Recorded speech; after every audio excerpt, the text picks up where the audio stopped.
Hello, everyone, and welcome to Extraordinary Adventures. My name is Laura. I am a travel agent that specializes in cruises, and today we are doing an episode of Tips and Tricks, and we are talking about travel insurance. But before we begin, I want to mention that I am not a licensed insurance agent. So if you have questions, specific questions about an travel insurance policy, I do recommend that you call your travel insurance company and ask them. What I am going to do today is talk in general about what insurance is and what things you should look out for when buying a travel insurance policy. So, what is travel insurance?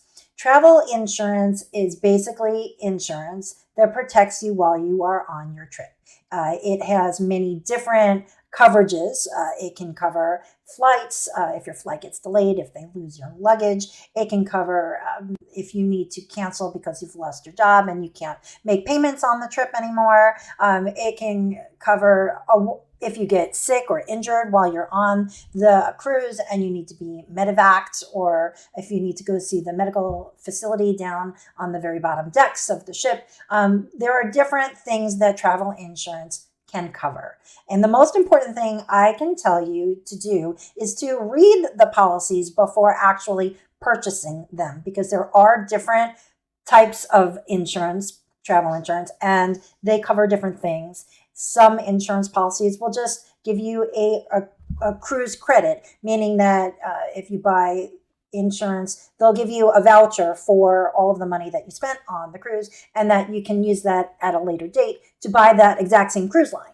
Whereas other policies will give you money back in the form of cash. So if you paid cash to buy your cruise, you'll get the cash back. So you have to read the different policies. There's also, like, if you get sick, there's primary coverage versus secondary coverage, meaning that if in primary coverage, they pay out if you've gotten sick. But on secondary coverage, you first have to submit the policy to your personal, like, health insurance company, wait for whatever they say, yes or no, pay their deductibles, what have you.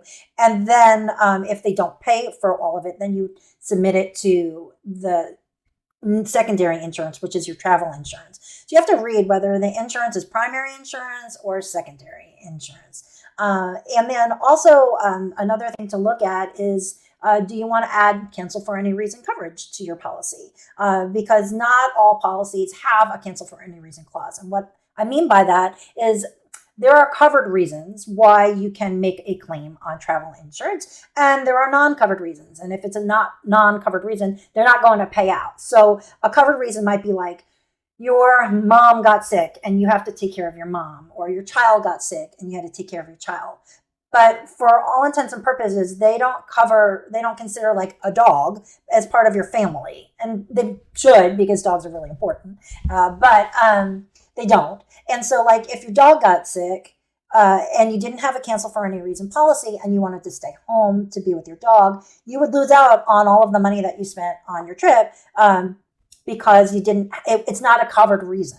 So if you buy a cancel for any reason policy, then you can, if your dog gets sick, you can cancel for literally any reason and you don't get all of your money back, but you do get a large percentage of the cruise fare back. So you have to really read the policies, understand what you're getting, figure out whether you're going to be getting cash back, whether you're going to be getting a credit voucher to be used to purchase another cruise.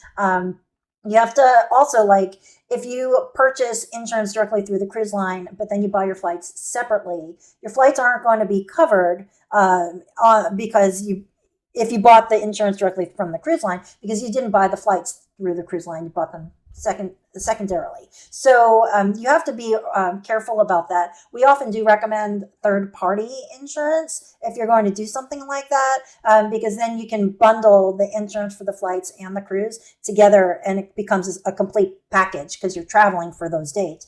So I do recommend buying third-party insurance if you're going to do something like that. So there's a lot of things to look at, and read your policy documents. I can't tell strongly enough to tell you to do that.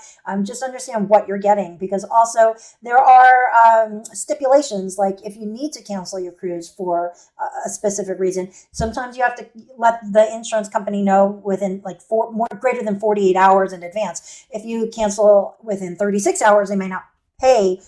So you have to really understand what the policy is telling you. So please just read the policies. That's my public service announcement for today.